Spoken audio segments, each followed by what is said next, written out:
Faire du numérique un allié de l'éthique, placer l'éthique au cœur des processus de conception, d'évaluation, de décision. On ouvre notre débat avec Philippe Marquez. Bonjour, bienvenue. Vous êtes partenaire chez Sopra Steria Next, qui est la marque de conseil en transformation digitale du groupe Sopra Steria, l'un des leaders européens du conseil des services numériques et de l'édition de logiciels. J'accueille également Adrienne Aurel-Pagès. Bonjour, directrice de l'engagement citoyen à la Banque Postale. Et puis avec nous en visioconférence, Anthony Zwiebel, qui est cofondateur de Moral Score. Bonjour Anthony, bienvenue. Bonjour. Vous entendez bien ?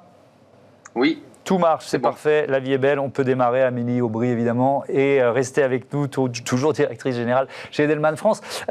Philippe Marquez, je vais commencer avec vous parce qu'il y a cette note d'analyse de l'exploratoire de Sopra Steria Next, qui est, je le rappelle, un do-tank qui est dédié aux questions d'éthique, de confiance et de responsabilité dans la transformation et les pratiques numériques des entreprises. Voilà, vous proposez régulièrement aux dirigeants des outils de réflexion qui sont vraiment passionnants, et vous explorez notre thème du jour. Vous placez en première ligne les questions d'enseignement et de formation. Pourquoi ? Tout à fait. Écoutez, parce que tout a été trop vite. Et qu'en 15 ans, avec les technologies de la mobilité et évidemment les smartphones, le numérique s'est installé partout dans nos vies. Et les organisations et bien entendu les établissements d'enseignement n'ont pas pu suivre dans la sensibilisation des étudiants, bien sûr, de la manière les organisations professionnelles, les entreprises n'ont pas pu suivre dans la sensibilisation de leurs collaborateurs.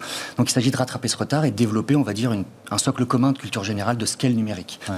Bon, ça, c'est un premier point. Le deuxième point, c'est que c'est une forte attente des étudiants et des jeunes générations. Oui, ils mettent même un peu la pression aux directeurs d'universités ou de grandes écoles sur ce thème-là. Et puis nous-mêmes, moi, quand je reçois des candidats pour Sopra Steria Next, c'est une question qu'ils posent. Quel est votre engagement en matière de responsabilité sociétale ? Et donc ça veut dire que vous proposez d'accompagner, par exemple, les présidents d'universités ou de grandes écoles pour définir ce qui pourrait être ce socle commun ? Alors l'intention première de notre exploratoire, c'est d'expérimenter. Donc en effet, on veut contribuer à créer ce socle de culture générale ou de connaissances autour du numérique. On a déjà des initiatives avec nos écoles partenaires et on est par exemple mécène principal de la chaire de Sciences Po sur digital, gouvernance et souveraineté. Ça veut dire qu'il faut une idée de transversalité ? Tout à fait. Oui, c'est ça, quand on parle de tronc commun, par définition, il y a une idée de transversalité. Parce que naturellement, ça ne s'adresse pas aux futurs experts du numérique. Oui. On parle là de tous les futurs actifs. Alors c'est passionnant parce que ça rejoint la démarche des entreprises. À la Banque Postale, Adrienne Aurel-Pagès, il y a cette... Alors la Banque Postale, la Banque Citoyenne, c'est presque un élément constitutif, c'est un élément de communication aussi, mais ça veut dire que c'est une notion centrale et qu'on retrouve cette idée de transversalité ?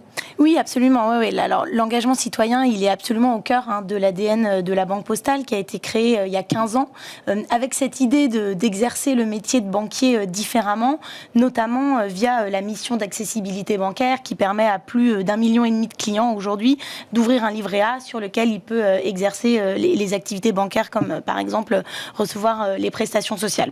Aujourd'hui, nous, on veut aller plus loin dans cet ADN citoyen autour des enjeux notamment de la transition juste. Alors la transition juste, c'est donc la transition, accompagner la transition énergétique, mais en minimisant les impacts sociaux, même en essayant de créer des impacts sociaux positifs, comme la création d'emplois verts. Et donc ça, on le fait par l'innovation. Donc nous, on innove autour d'une offre de produits et de services sur l'engagement citoyen. Par exemple, les prêts verts aux collectivités locales, où on va intégrer Carbo, qui est une offre qui permet de calculer l'empreinte carbone de la consommation de nos clients. On le fait aussi en transformant, on parlait des enjeux de la transformation numérique. Effectivement, sur la transformation citoyenne, on est aussi dans ces enjeux pour intégrer maintenant aux prises de décision et d'investissement l'impact environnemental et social. Et puis, on le fait effectivement vis-à-vis de nos collaborateurs pour les engager aussi dans leur quotidien, qu'ils soient renouvelés avec cette expérience de l'engagement citoyen. Et donc, je rebondis sur ce que disait Philippe Marquez, c'est-à-dire qu'il y a une formation sur ces thématiques-là au sein de la Banque Postale, peut-être pour rattraper ce retard collectif qu'on subit tous. Oui, absolument. La formation, elle est absolument clé pour nous, que ce soit pour nos cadres dirigeants, mais aussi comme pour nos conseillers bancaires, dont le métier est en train d'évoluer vers l'accompagnement de nos clients dans leurs projets de transition énergétique. Donc effectivement, on travaille à la formation à tous les niveaux. Et ce qui est effectivement important, c'est cette notion de transversalité que vous nommiez. On n'a plus le temps pour que les enjeux de développement durable soient uniquement un sujet d'experts, mais il faut vraiment que tout le monde s'approprie le sujet pour aussi que chacun puisse faire évoluer son métier en fonction de ces enjeux de la transition. Et cette idée d'éthique numérique, elle se retrouve, par exemple, est-ce qu'il y a un poste, je ne sais pas, de responsable de l'éthique numérique à la Banque Postale ? Non, pas encore. Alors c'est inclus effectivement dans l'engagement citoyen, mais c'est des sujets qui sont de plus en plus importants et sur lesquels effectivement on voit aussi que la réglementation commence à arriver. Oui, ça fait partie de votre job, mais ce n'est pas encore un poste spécifique. Ça, vous conseillez aux entreprises de créer ces postes-là ou pas forcément ? Ça dépend des entreprises, j'imagine. Oui, exactement. On n'a pas de conviction sur le fait qu'il faille créer ce poste-là. En revanche, faire l'exercice de se poser la question de ce qu'il faut pour le créer, c'est-à-dire où se placent à quel niveau se prennent les décisions en matière d'éthique, ça c'est intéressant. Et en tout cas, nous sommes convaincus que ça se passe au niveau des directions générales. Et alors, il y a un outil qui peut aider les entreprises en général, c'est ce Moral Score, Anthony Zwiebel. C'est quoi ? Il faut peut-être nous expliquer en quelques mots, d'abord pour commencer, de quoi il s'agit. Oui, alors Moral Score, c'est une app gratuite. En fait, c'est une plateforme qui permet de s'informer et de choisir des marques qui correspondent à ses valeurs. En fait, on compte aujourd'hui 500 000 utilisateurs. Et parmi ces utilisateurs, on retrouve des personnes qui souhaitent mieux consommer et qui cherchent donc des entreprises éthiques dans des secteurs des banques, fournisseurs d'énergie, dans la mode, dans les smartphones, etc. Ou des personnes qui souhaitent trouver un emploi dans une société qui respecte ses valeurs, ou simplement des curieux qui veulent en fait découvrir le dessous de chaque entreprise. En fait, sur Moral Score, aujourd'hui, on a évalué près de 1000 marques et entreprises. Donc, c'est vraiment un service gratuit pour tout le monde. Mais Moral Score, en fait, s'adresse aussi, donc, comme vous le disiez, aux entreprises directement. On souhaite leur donner l'opportunité d'entreprendre une démarche responsable. En fait, ce qui est important, c'est de savoir où on en est. Et donc, on propose d'établir un état des lieux de leur réputation. Ce qui va leur donner les sujets sur lesquels l'entreprise est transparente et importante, et à l'inverse, les domaines où tout est un peu plus obscur et opaque. Et donc, cet état des lieux-là, il est réalisé par les analystes de Moral Score. À la fin, on a un rapport détaillé et l'entreprise a ensuite la possibilité d'être affichée sur Moral Score pour faire preuve d'encore plus de transparence. Oui, donc c'est vraiment le point de départ. Pardon, je vous interromps, Anthony. C'est vraiment ce qui est intéressant, c'est savoir d'où l'on part pour se tracer un chemin. Ça, on est au cœur de la stratégie, puisque c'est aussi le thème de l'émission aujourd'hui. Pour bien comprendre, c'est un outil de veille sur Internet, évidemment avec un travail d'analyse important, mais c'est d'abord un outil de veille sur Internet. Oui, en fait, dès lors qu'on a évalué une société, qu'on l'affiche sur Moral Score, ensuite on a en interne une veille sur chacune de ces sociétés-là pour ajouter des nouvelles informations, mettre à jour la fiche de chaque entreprise. C'est aussi collaboratif parce que tous nos utilisateurs peuvent nous faire remonter une information qu'on aurait omis et les entreprises directement, via cet outil d'état des lieux de certification, peuvent aussi nous faire part d'informations. En fait, on pense que la transparence, c'est la première étape indispensable dans une démarche responsable. Quand on est une petite entreprise et qu'on démarre, on démarre d'une feuille blanche et donc tout de suite c'est plus simple d'être éthique. Par contre, quand on est une multinationale et qu'on existe depuis des décennies, tout de suite c'est plus complexe d'entreprendre une démarche responsable. Et donc la transparence permet finalement à toutes les parties prenantes, donc les prospects, les employés, les clients, les fournisseurs, les investisseurs. Cette transparence, elle permet donc de juger de la démarche responsable de chaque entreprise. Alors, c'est vraiment intéressant. Philippe Marquez, c'est un outil qui, je disais, savoir d'où l'on part pour pouvoir tracer le chemin. Ça, c'est vraiment un outil utile aux entreprises, quelque chose comme le Moral Score ? Bien sûr, il y a 3 choses qui font bouger les choses. C'est évidemment le réglementaire. Oui. Qui arrive sur les questions numériques souvent un petit peu en décalé. Pas seulement sur le numérique, mais bon, c'est aussi sous la pression des consommateurs, de l'opinion et du pays, mais bref. Le deuxième point, c'est la pression des investisseurs, et puis c'est la pression de l'opinion. Et c'est sûr qu'un outil comme Moral Score permet à une entreprise de voir quelle résonance elle a auprès de ses clients en matière d'éthique. Voilà. Donc bien sûr, c'est un moyen de faire évoluer les choses. Oui. Vous proposez aussi une matrice pour identifier, pour prioriser, parce que c'est ça aussi la difficulté d'un dirigeant, c'est dans tous les critères. Là, on a beaucoup parlé de transparence, mais c'est prioriser ces critères en matière d'éthique? En fonction de son secteur d'activité, un critère éthique a peut-être moins d'importance qu'un autre. Et pour pas faire de jargon, en tout cas, c'est un outil qu'on souhaite expérimenter et qui permet, entre guillemets, d'évaluer l'impact de tel ou tel critère éthique sur les parties prenantes de l'entreprise, qu'elles soient internes ou externes. Ça marche comment? On rentre les critères dans la machine et... Exactement. Pardon d'employer des termes ultra béotiens, mais bon. C'est vrai que je parle de critères éthiques, mais évidemment, derrière, on peut parler de développement ou d'environnement. On peut parler de protection de la vie privée, de sécurité des données, de la qualité de vie au travail, maintenant que le numérique installe le travail à domicile. Et donc, on place ces critères en fonction de son secteur d'activité et puis de ses valeurs, de sa promesse client et collaborateur.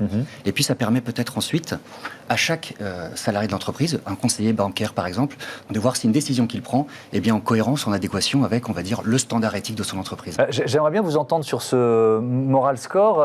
Amélie Aubry, le mot de transparence, ça rejoint, j'imagine, une demande qui est assez récurrente dans les enquêtes que vous faites dans ce baromètre de la confiance. Exactement. On a 64% des consommateurs qui pensent avoir le pouvoir de faire changer une entreprise. Donc on voit bien à la fois la pression de l'opinion, ce qu'elle peut apporter, comment elle peut accélérer une transition d'une entreprise, et à la fois la prise de conscience du consommateur qu'il a les moyens de faire bouger les lignes désormais. Et ça, c'est hyper intéressant.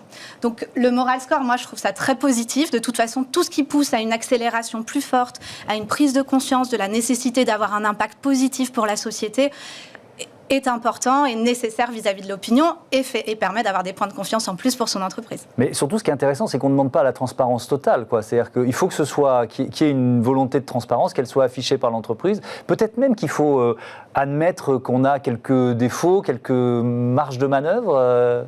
Diane ? Oui, effectivement. Ce qui est intéressant avec le moral score, c'est un outil d'aide à la décision. Hein. Donc, ça, c'est pas uniquement, ça va pas nous donner la décision finale, mais ça va nous aider effectivement à traiter ces données extra-financières qui sont aujourd'hui assez foisonnantes et surtout qui ne sont pas standardisées, normalisées, à la différence des données financières qui le sont aujourd'hui. Donc, tout outil comme ça est très utile effectivement dans l'appréciation de la trajectoire d'une entreprise. Anthony Zwiebel, je reviens vers vous parce qu'on a évoqué avec Amélie Aubry tout à l'heure l'année Covid. Est-ce que vous voyez un effet Covid sur ces questions d'éthique en général, telles que vous les évaluez avec ce moral score ? C'est vrai qu'on peut parler d'un effet Covid sur ces questions éthiques. En fait, avec Moral Score, qui peut être aujourd'hui considéré comme un observatoire vivant de l'éthique, on a observé qu'il y a un déplacement de l'échelle des valeurs auprès des consommateurs. C'est-à-dire qu'aujourd'hui, le social semble prendre le pas sur l'environnemental, qui a toujours été la préoccupation principale des Français jusqu'à présent. On sent que pour la première fois, il y a une vraie sensibilité au Made in France qui apparaît, et une sensibilité aux entreprises qui conservent leurs salariés. En fait, avant, la fabrication dans des pays lointains était considérée comme mauvaise pour la planète, et donc acheter local, c'était bon pour la planète. Mais aujourd'hui, acheter local, ça a aussi un sens social, c'est une sorte de patriotisme économique. Donc oui, il y a un effet Covid. Oui, ça donne deux bonnes raisons plutôt qu'une d'acheter français et de relocaliser. Adrienne Aurel-Pagès, la Banque Postale, c'est aussi évidemment un acteur de la finance. Donc ça veut dire que vous investissez dans des entreprises, vous êtes actionnaire, vous pouvez peser aussi par vos votes sur le destin d'une entreprise. Cette notion de transparence, elle revient dans les décisions de la Banque Postale en matière d'investissement ? Oui, absolument. Je crois que la particularité du secteur bancaire, c'est qu'il ne peut pas se transformer seul. Comme il finance l'ensemble de l'économie, il doit accompagner la transition de l'ensemble de l'économie vers une trajectoire de neutralité carbone. Et donc, quand un acteur comme la Banque Postale s'engage à la neutralité carbone, nous, on s'est engagé à ne plus produire d'émissions carbone en 2040, donc 10 ans avant l'objectif de 2050 fixé par l'accord de Paris, on ne peut investir que dans des entreprises qui sont elles-mêmes dans cette trajectoire. Et donc, aujourd'hui, effectivement, les enjeux de transparence, comme le disait Anthony, sont absolument clés. Évidemment, on ne va pas demander aux entreprises d'être aujourd'hui déjà à la neutralité carbone, mais en revanche, d'avoir une trajectoire, d'avoir une stratégie de sortie et d'être transparent sur ces éléments. Alors, Amélie Aubry, je reviens sur ce qu'on a évoqué dans la première partie, quand on a posé les enjeux du débat. Vous avez commencé à parler des peurs qui pouvaient être associées au secteur de la tech ou à la transformation numérique. Est-ce qu'on peut détailler ça ? Alors, c'est La tech est à la confluence de tout. Donc, si vous voulez, c'est bien plus général que ça. On a des Français inquiets. Donc, 82% des Français sont inquiets ou fortement inquiets de perdre leur emploi. C'est ce que nous disait très justement Anthony sur la repriorisation du social, qui était un peu l'élément oublié des stratégies RSE par le passé, malheureusement. Ensuite, donc il y a cette peur de l'IA qui pourrait remplacer l'humain et donc remplacer des emplois. Derrière, on va avoir le changement climatique, donc la peur de l'évolution climatique, à 73% de Français inquiets ou fortement inquiets. Et en troisième, surprise un peu de cette année, 72% de Français inquiets ou fortement inquiets du piratage et des cyberattaques. Ces trois-ci étant devant la peur de contracter le Covid, qui est seulement à 65%. Donc c'est ça qui est intéressant. Et nous, ce qu'on voit dans la façon dont on conseille les entreprises et les marques que nous accompagnons, c'est de se dire, certes, il va y avoir l'impact qu'on veut générer, ou plutôt le non-impact dans un premier temps où on corrige nos externalités négatives, mais plutôt comment on rétribue plus à la société que ce qu'on lui prend. Et puis, il va y avoir la méthode. Et c'est aussi, quand je vois une application comme Anthony ou un service tel que celui-ci, qui nous permet de voir comment les entreprises font les choses. Et c'est bien là où l'éthique est nécessaire dans la méthode, au-delà de l'impact positif qu'on va générer dans la société. Oui, et puis ça, on est au cœur de notre débat. C'est-à-dire que mettre de l'éthique, placer l'éthique à un niveau central dans la stratégie numérique, dans la stratégie de transformation d'une entreprise, ça répond aussi à cette crainte de l'opinion, d'une certaine façon, Philippe Marquez. Oui, tout à fait. Il faut que dorénavant, tous les services et produits numériques intègrent ces critères éthiques et qui guident, entre guillemets, qui nous guident vers un numérique souhaité. Voilà, l'avenir du numérique sera certainement... C'est ce qu'on appelle éthique by design ? C'est ce qu'on appelle éthique by design. Alors, ça veut dire quoi concrètement ? Ça veut dire intégrer dès les phases de conception d'un service ou d'un produit ces critères éthiques. Voilà, et en imaginant même quelles sont les conséquences de ce qu'on est en train de faire.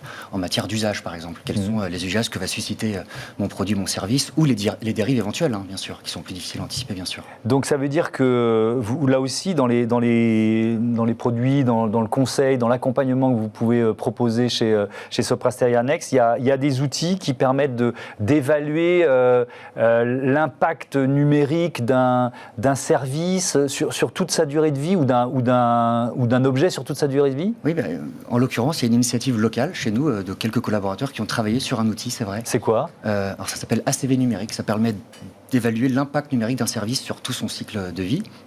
Donc ça s'appuie sur des données publiques de l'ADEME ou de Green IT par exemple. Mais il y a tout un tas d'autres initiatives dans notre groupe. Il y a un réseau qu'on appelle le Greenlight Network qui s'est mis en place par des collaborateurs. Et aujourd'hui, ils sont des centaines à discuter, échanger des bonnes pratiques sur leur quotidien. Et puis, Sopra Steria Next, c'est quand même une marque assez jeune, qui a 2 ans, même si nos activités de conseil sont bien antérieures dans le groupe. Et l'éthique numérique est un marqueur fort de notre promesse collaborateur et promesse client. Voilà, c'est dans ce sens-là qu'on souhaite en aller. Est-ce que c'est une notion qui était un peu délaissée ou pas prioritaire dans les discussions que vous pouviez avoir avec vos clients et qui maintenant viennent spontanément ? C'est-à-dire, est-ce que je vais essayer de poser la question un peu différemment. Est-ce qu'avant, l'initiative venait de vous, en disant il faut que vous intégriez cette notion d'éthique numérique dans votre stratégie et que c'est en train de s'inverser ? C'est-à-dire que ça devient une demande des clients ? Oui, je ne dirais pas que ça venait que de nous déjà. Oui, bien sûr. Mais c'est sûr que ça a beaucoup évolué. Je vous disais tout à l'heure que tout a été trop vite. Depuis 15 ans, tout est technologie, tout est progrès. Et aujourd'hui, il est temps de se poser ces questions d'éthique. En gros, on a innové sans se poser vraiment ces questions-là. Donc oui, je pense qu'il y a une prise de connaissance générale. Et nous, évidemment... on est une société de services numériques, donc on a les mains dans le système d'information. Ce n'est pas trop une option de ne pas réfléchir à cette question. Oui.